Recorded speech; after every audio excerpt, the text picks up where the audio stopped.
I mean, I won't be rude, but I'm going to stand my ground. Where like that's your opinion, but I'm going to see but this is what the law says it is.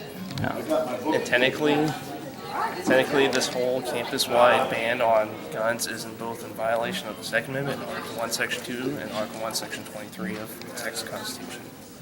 Where Section 2 states that all power is to the people.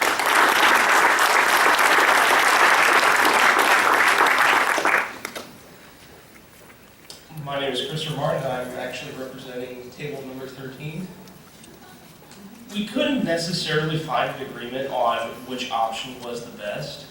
Some people were for, SB 11. Some people were kind of on the fence that said, local schools should have the option, to either opt out or opt in, or and some of them were actually against it, saying that, that some people said that, oh God, schools are, for a place of learning, not to, carry your guns around.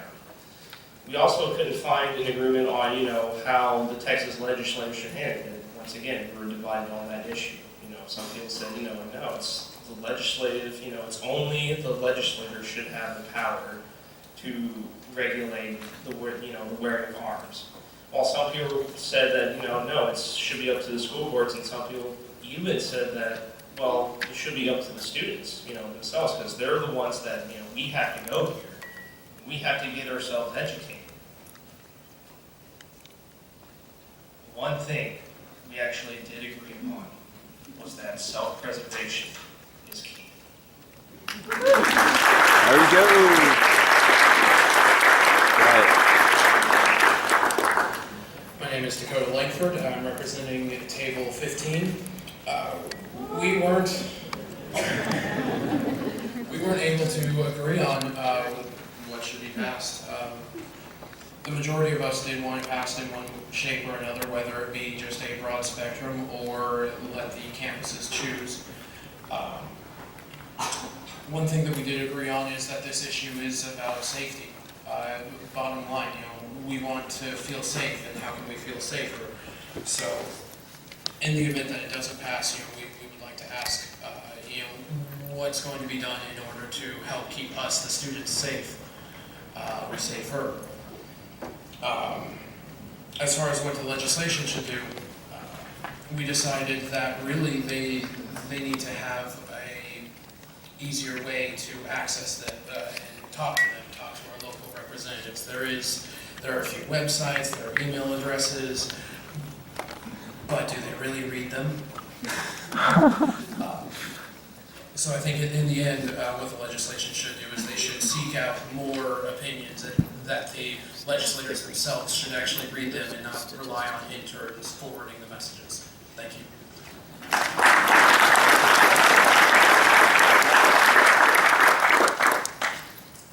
Hi, my name is Allison Derryberry, and I'm representing table 11. One thing that we did not disagree on was on who will have the responsibility to protect others and themselves, either the students or the security. One thing that we did agree on was we need more strict security no matter where it comes from.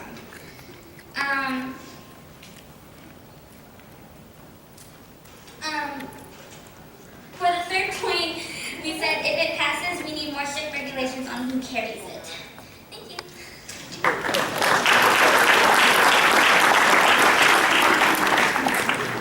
Hi, my name is Gisela Donnie. I'm representing table 12.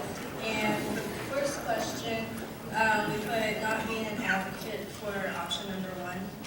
And for having common ground, we put the ability to protect ourselves and control our own safety.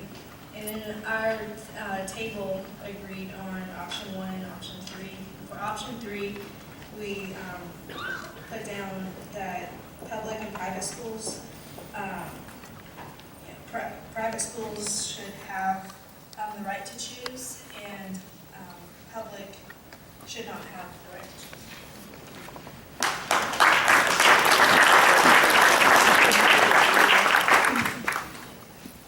My name is Chris Satchelman. I'm representing table 18. The one point that our group could not agree upon is we could not agree upon what actually makes us safe. whether we should carry or not carry on campus. The one point that we could all agree upon is safety is what matters most to us. And as far as the third approach goes for the legislature, we all believe that option 3 was the best option for us, that every local campus should be able to choose for themselves whether they should allow local carry or concealed carry on campus, and that point should be brought up with the campus faculty and the student body.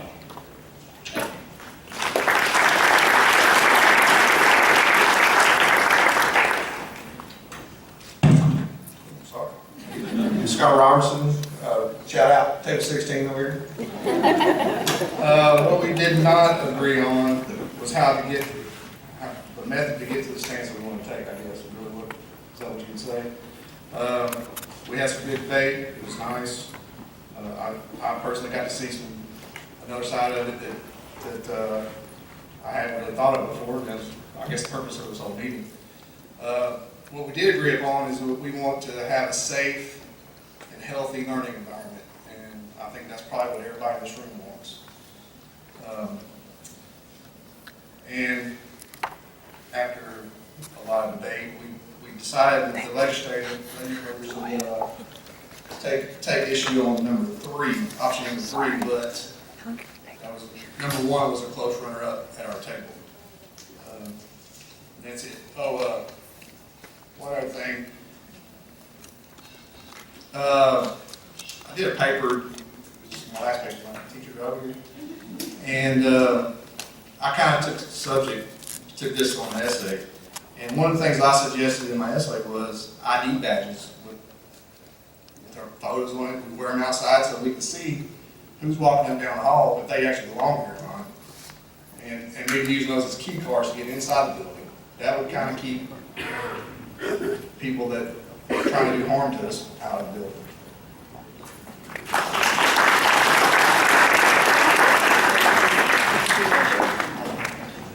My name is Brandon, and I represent group or table 14. And one point that we were not prepared to agree on was the absolute Second Amendment right, because we tailor them to fit certain situations. One thing that we did have in common, or some of the things that we did have in common were that there is a right to have a concealed handgun, and we also agreed on safety concerns, obviously. And what we believe the legislature should do is 3 of our group agreed on option 1 to allow the handguns. 3 of us did agreed on option 3, and the other 2 agreed on option 2. So we were all spread out and we agreed on everything. It's good points. So that's it.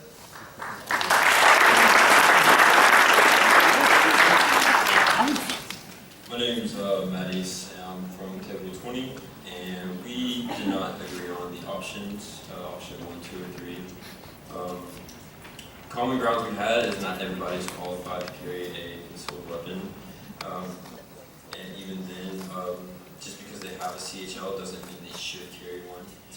In certain situations, they might not be able to distinguish how to properly use it, you know. Also, something needs to be done, that we can't just sit back and just let this go.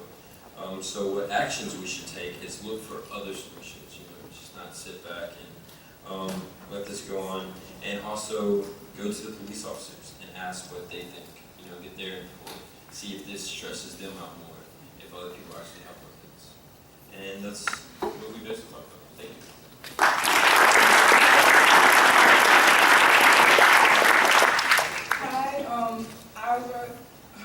My name is Genesis, and I represent Group 17. Our group was really passionate. They had their individual opinions, and so it's kind of hard to come to an agreement. To answer question number 1, we could not agree on how to define whether we could be safer with or without concealed handguns on campus. Number two, we do agree that campus safety is of utmost importance and that having that process to gain a CHO is a good thing.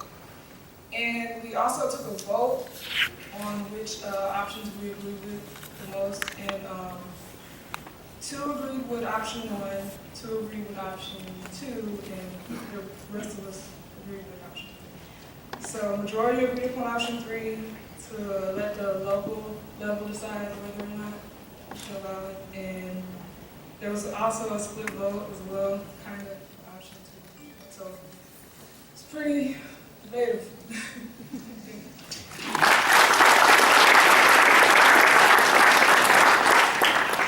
Hello.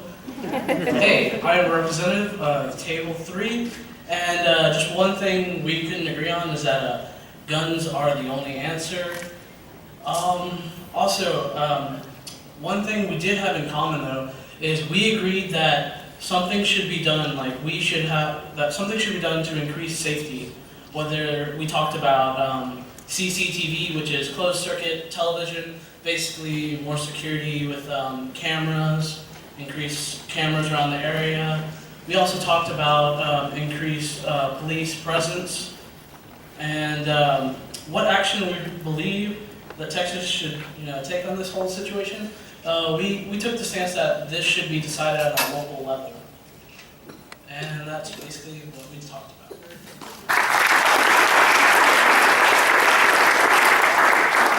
I love that guy's shirt. My name is Matthew, repping Table 19 over there. Start off, something that we disagreed upon was we had some strong opinions on education about the subject, if the bill was passed or not.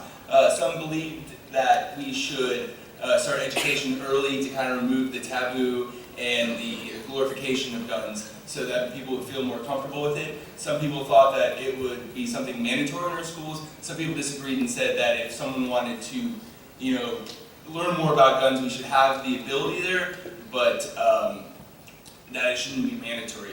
Another thing that we disagreed upon was just the overall subject on if we should or not. So it was kind of on both sides. That being said, we didn't disagree upon much. We actually agreed upon more. To start off, we all agreed upon that we were living in a different time.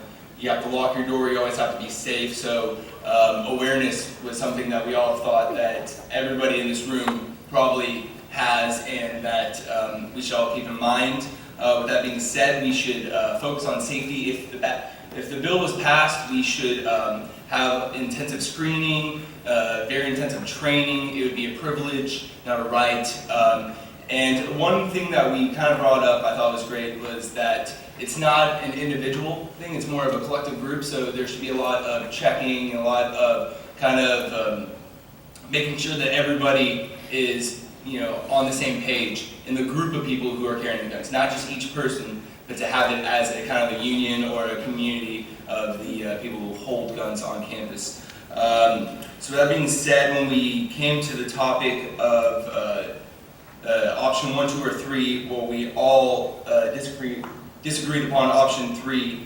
With that being said, we thought that it would kind of make more biased decisions, and it wouldn't be more of an overall reach. So with that being said, going back, we did agree upon a popular vote that this shouldn't be up to the board members of the school. It should be left up to everybody in the community.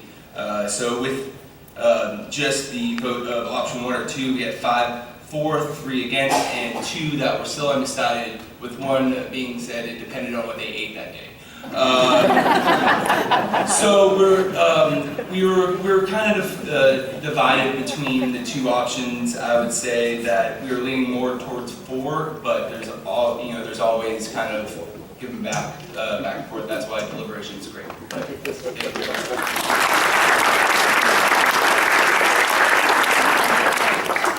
Hi, my name is Cassie. I'm representing the numberless and nameless table back there in the late morning.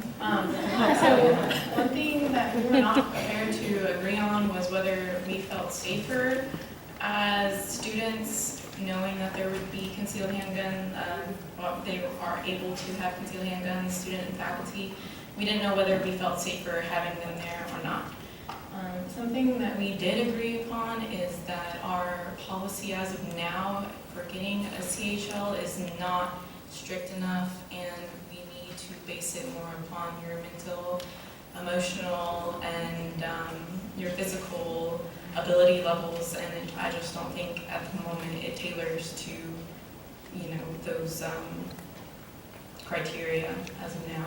And we agreed that option 3 would be best because it's a very new policy as of now, and I feel if as Texans we should have the option of whether we can attend a campus that has carry or no carry. And I feel that in the future, in time, if you have a campus that can carry and you have more students, you know, coming there and feeling safer there, then that would pan itself out.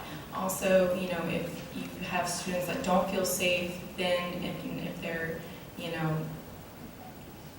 I guess you can, if more students attend that school, then I guess you can say that people do not feel safe with open carry, and I feel that in time that will pan itself out and we can make a more educated decision as a state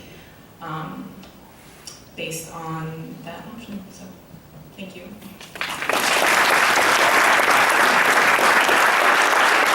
Okay, so if you see me walking around beaming this evening, it's because I love democracy, and that's what we did tonight. We did an exercise in democracy where a lot of people got together and talked about an issue in a democratic fashion that was productive, that could come to a reasoned public judgment.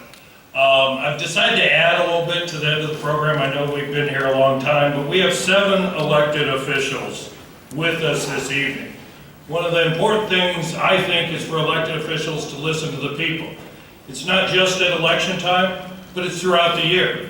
And we heard somebody say, you know, elected officials need to be able to hear what we're saying. Well, this was a great opportunity for them to hear what we're saying. So I wanted to give each of those elected officials a chance to come up. So we have Alton Smith, if they want to say something. Alton, Linda Good. David Holsey, do you want to say anything? No. Okay. Kyle Scott. Let's go home. Ron Trowbridge. Can't put it down. Just 2 things. I want to thank this school for doing this.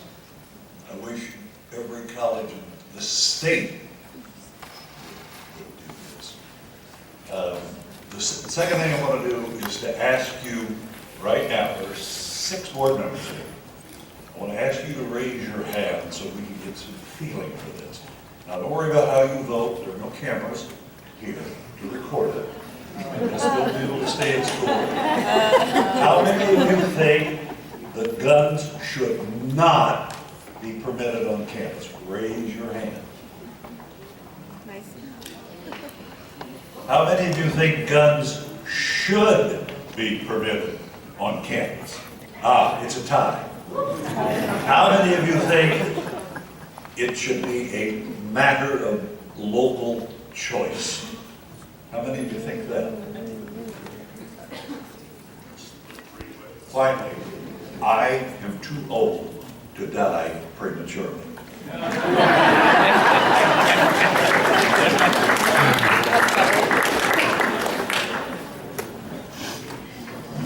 My name is Alton Smith, and just briefly, I enjoyed this tonight, and I want to thank all of the individuals that took the opportunity to come out and to give their input on this particular subject. This is good training for you. Keep up the good work and maintain the momentum. Thank you.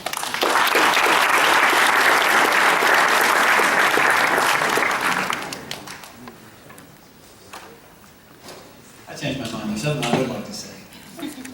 We had 2 students at our table, and I was blown away. Articulate, passionate. Jacob was our spokesperson.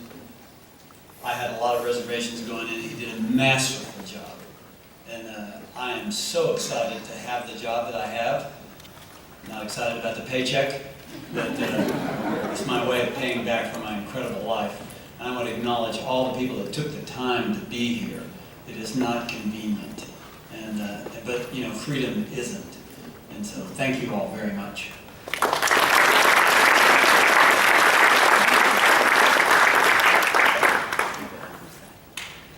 My name is Linda Good, and I'm the chair of this band of brothers. There are 9 of us. I want to thank all of you for taking the time to come out here and participate in this very important event.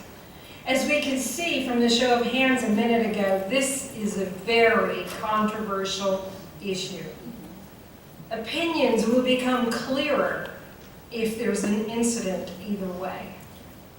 I, as the chair of the board, do not want us, if it's thrust upon us, to make that decision in isolation. Your opinions matter to us. We have contact information on the college website.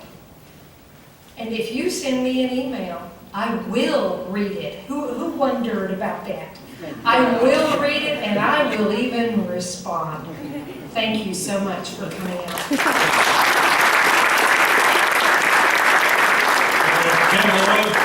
No, you're fine? Okay, and I saved the best for last. So we have Congresswoman Sheila Jackson Lee.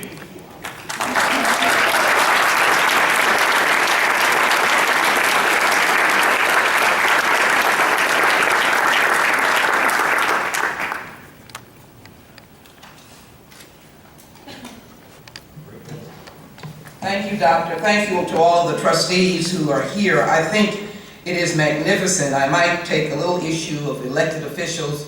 I'd like to think of us as public servants. And I'd like to thank Alton and Chairwoman Linda, Good, David, Ron, and Kyle, and Ken. Let's give them a big hand. They are trustees. Welcome to better than that for this thing. Let's exercise our hands. Give them another applause. How about that? Let me thank all the faculty that are here. I had a fascinating time at the table. I almost wish that I could have gone around to all of the tables, but it is not often that we're here in the district, and I was just very grateful to have the time to be here. Let me thank President Pearson for her kind welcome and leadership on this campus. To me, it looks like a very tranquil and wonderful place for learning, as is Lone Star. You have one of the outstanding chancellors, Dr. Ed. Much of Lone Star is in my congressional district, and so a lot of us share you all, and we are very proud of what Lone Star has done, one of the fastest growing community colleges in the nation. You should give yourselves a very big hand.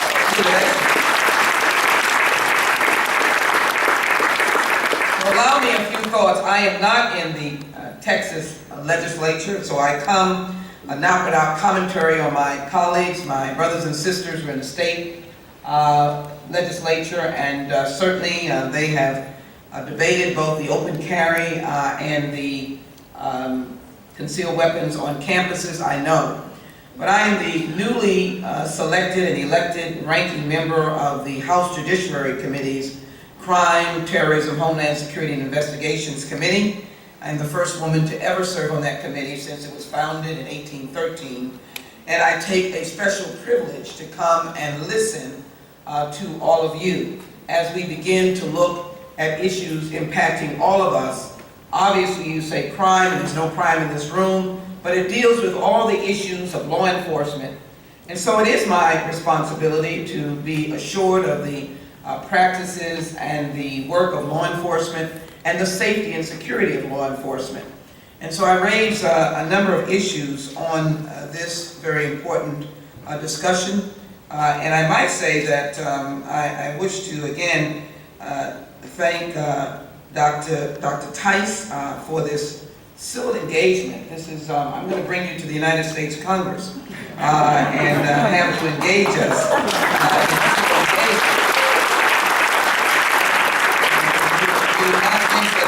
We wouldn't push back. I think this is a wonderful expression of democracy. I don't run away from democracy, though it has been said by one of our great comedians of the 1920s that if you want to come and watch a massive disorganization and someone stranger comes into the room and says, "What's going on?"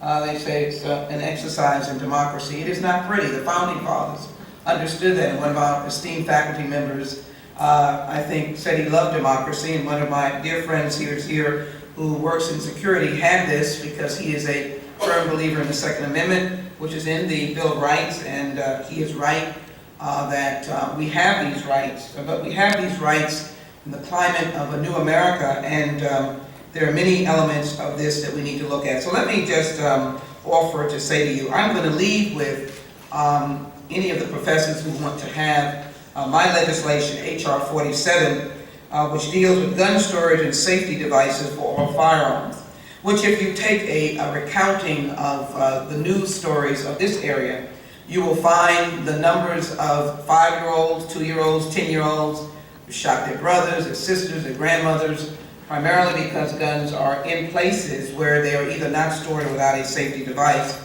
And this legislation is simple and just asks for manufacturers and sellers who are licensed, this is a federal law, all over the nation, this provides someone comes in and purchases a safety device as they purchase the particular element. Again, I am a person that realizes that I work within the framework of the law, even though I have my opinions. And so I would offer to say that the present SB 11 bill